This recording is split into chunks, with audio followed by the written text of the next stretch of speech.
Kaburi lina sifa mbalimbali. Kaburi ni shimo ambalo linachimbwa kwa ajili ya kuweka mwili wa marehemu katika muktadha wa Kiafrika, na mwili wa marehemu unaweza ukawekwa ukiwa ndani ya jeneza au ukiwa umefunikwa na sanda pekee. Katika kaburi, ndani ya kaburi hakuna taa, ingawa mtu alipokuwa mzima aliishi katika taa. Inawezekana ikawa taa ya shemli au taa ya umeme au kibatari, lakini ndani ya kaburi giza tupu.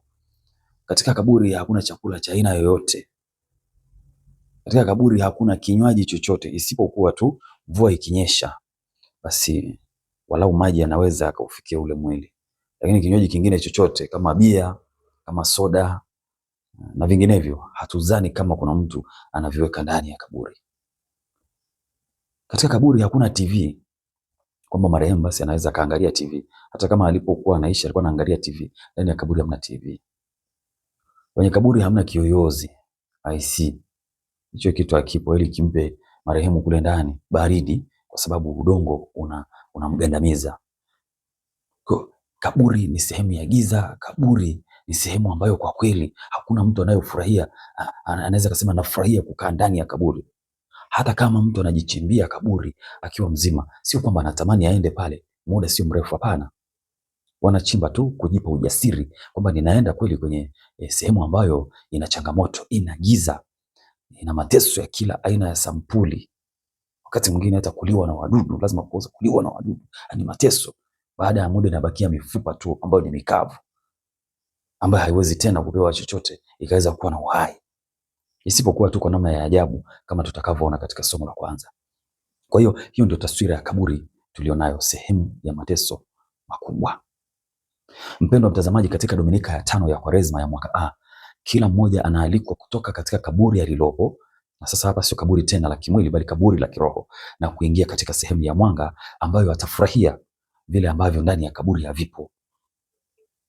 Somo la kwanza linatoka katika kitabu cha nabii Ezekiel sura ya 37. Kimsingi kitabu cha nabii Ezekiel sura 37 kinatoa fundisho juu ya mifupa mikavu.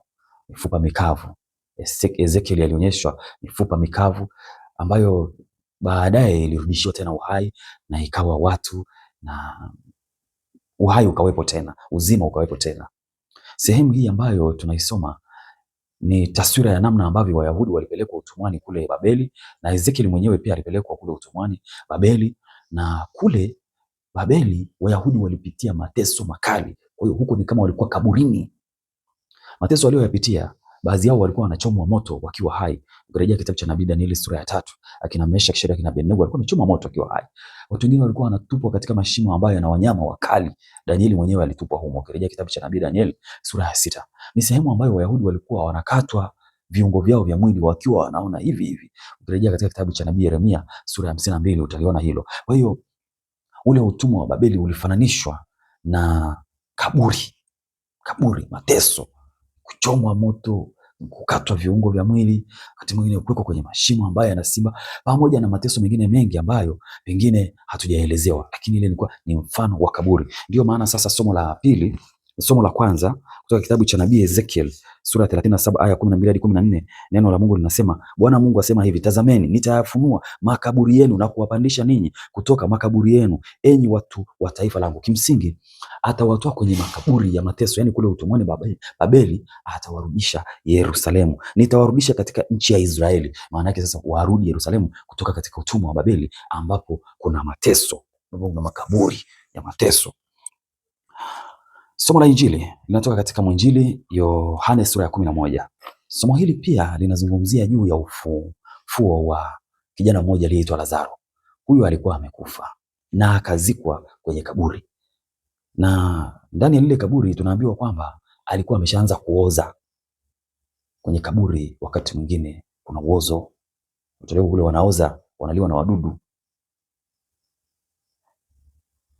Dada zake ambao ni Marta pamoja na Mariamu, basi wanampa Yesu taarifa, na Yesu anafika pale, na katika hali ya ubinadamu naye anapatwa na uchungu, lakini baadaye anamuita Lazaro, toka ndani ya kaburi. Basi Lazaro akatoka ndani ya kaburi, yupo mzima tena. Watu wengine wanajiuliza, hivi Lazaro huyu alikufa? Alikuja kufa baadaye, hayupo mpaka sasa hivi. Lazaro aliyefufuliwa alikuja kufa baadaye.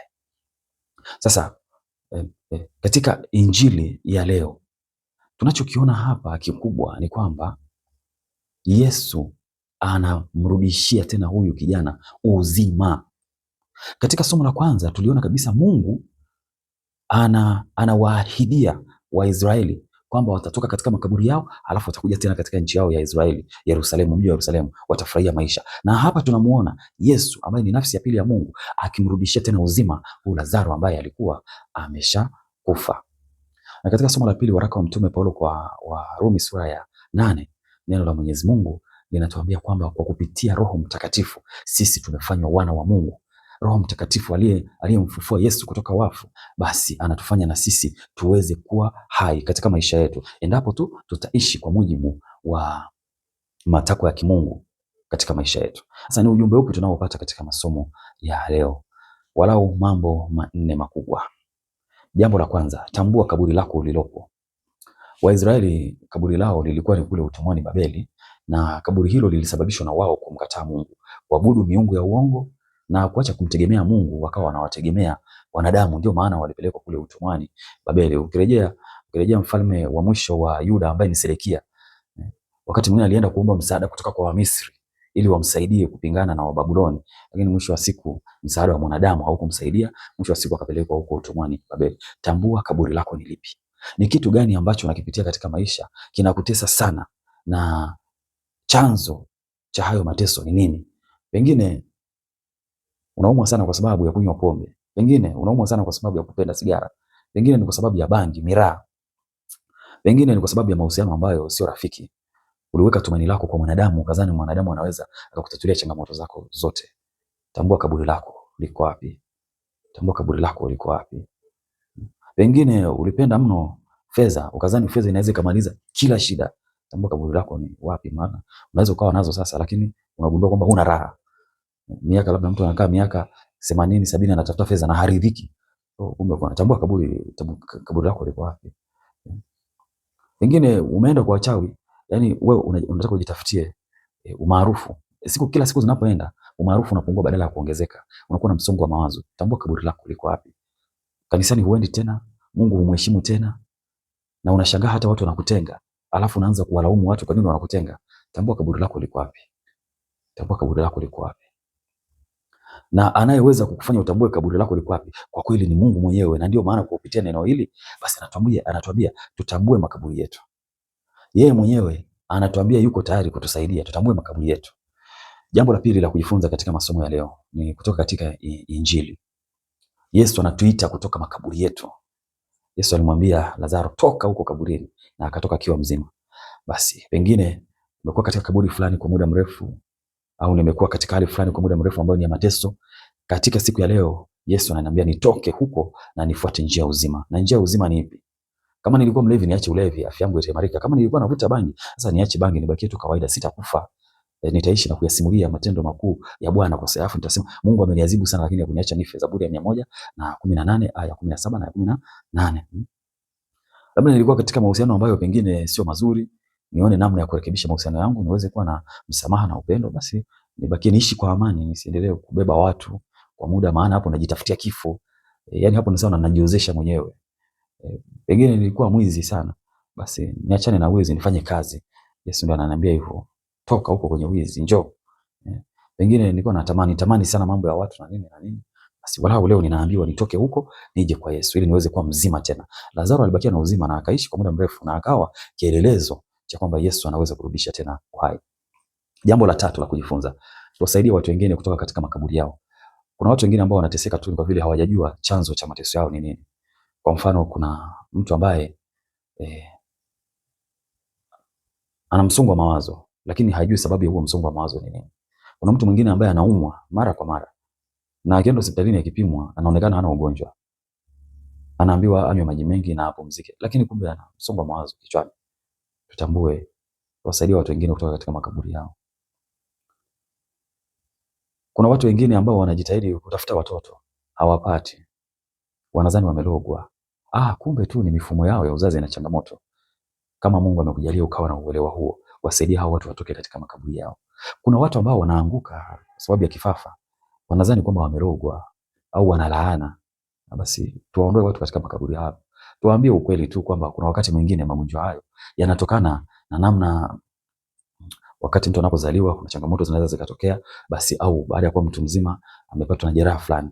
Kuna watu wengine baada ya kuwa watu wazima wanachanganyikiwa, wanakuwa kidogo ufahamu unapotea. Basi watu wasione kwamba ni kulogwa tu. Tuwasaidie watu kutoka katika makaburi yao kwa kuwapa maarifa yaliyo sahihi. Wakati mwingine mtu anapokufa, kuna watu hawaelewi sababu kwa nini afe, hususan mtu anapokufa akiwa mdogo. Wasaidie watu kutambua makaburi yao. Kuna sababu za kimsingi. Ukirejea katika kitabu cha Hekima ya Solomoni sura ya 3 na sura ya 4, watu wanakufa katika muda wowote ule. Tuwasaidie watu kutoka katika makaburi yao, kama vile Martha na Mariamu walivyomsaidia Lazaro kutoka katika kaburi lake kwa kumuita Yesu. Jambo la mwisho, katika kipaimara tulijazwa mapaji 7 ya Roho Mtakatifu. Basi mapaji hayo yatusaidie kutambua makaburi yetu na kuishi kwa hekima, upendo, busara na maisha ambayo yana uchaji kwa Mungu na moyo wa ibada kwa Mwenyezi Mungu. Hatimaye nikutakie Dominika njema ya 5 ya mwaka A ya Kwaresma, na baraka yake Mungu Mwenyezi, Baba, Mwana na Roho Mtakatifu ikushukie na kukaa nawe daima.